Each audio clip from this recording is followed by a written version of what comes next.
مسلمان کو پھر اس کا مقصد یاد دلایا جائے۔ پاکستان اس لیے نہیں بنایا گیا تھا کہ ہمارے ہاں ٹاٹے اور برلے نہیں تھے تو ہمارے پاس اس کے بھی باپ وجود میں آ جائیں، اس لیے تو نہیں بنایا گیا تھا۔ پاکستان اس لیے نہیں بنایا گیا تھا کہ جاگیرداروں کی جاگیرداریاں محفوظ ہو جائیں، پاکستان اس لیے تو نہیں بنایا گیا تھا۔ اور یہ کہ نمازیں اور مسجدیں تعمیر ہو جائیں، مسجدیں تو امریکہ میں تعمیر ہو رہی ہیں عالی شان سے عالی شان، اس لیے پاکستان نہیں بنا تھا۔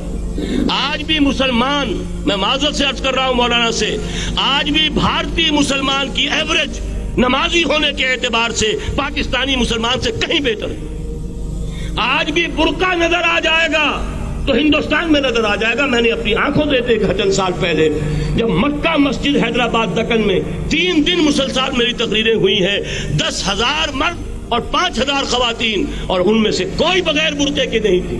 ایک سیلاب نظر آ رہا تھا برقعوں کا کہ جب جلسہ ختم ہوا ہے رات کے 12 بجے 3 دن تک متواتر۔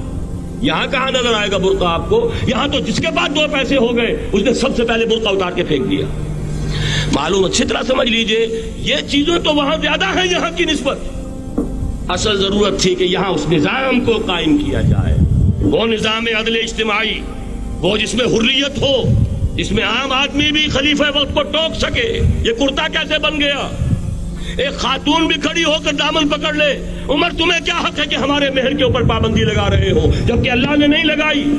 اللہ قرآن میں قنطارہ کا لفظ استعمال کر رہا ہے۔ ڈھیروں سونا دے دے کوئی شخص اپنی بیوی کو مہر کے اندر، طلاق دیتے وقت اس میں سے کچھ نہیں لے سکتا، آپ کون ہوتے ہمارے حق کے اوپر پابندی لگانے والے؟ اور عمر نے کہا، آج ایک بڑھیا نے وہ اب عمر کو دین سکھایا، آرڈیننس واپس۔ حضرت سعد بن ابی وقاص رضی اللہ تعالی عنہ جو فاتح ایران تھے، وہ گورنر ایسے ہی نہیں بن گئے تھے ریوڑیاں بٹی ہو اور گورنری مل گئی ہو، وہ تو خود فاتح تھے ایران کے، اس لیے گورنر تھے۔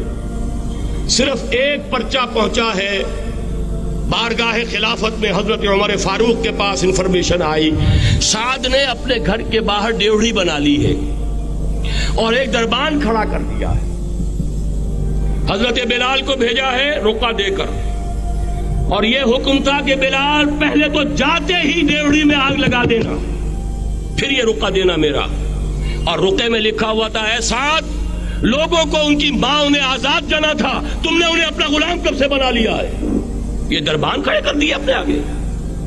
وہ حریت، وہ مساوات کہ جا رہا ہو خلیفہ وقت اور چارج لینے جا رہا ہے بیت المقدس کا، کوئی ذاتی علاج کے لیے نہیں جا رہا، سیر و سیاحت کے لیے نہیں جا رہا، چارج لینے کے لیے بالکل سرکاری وزٹ ہے، آفیشل وزٹ ہے، اسٹیٹ وزٹ ہے۔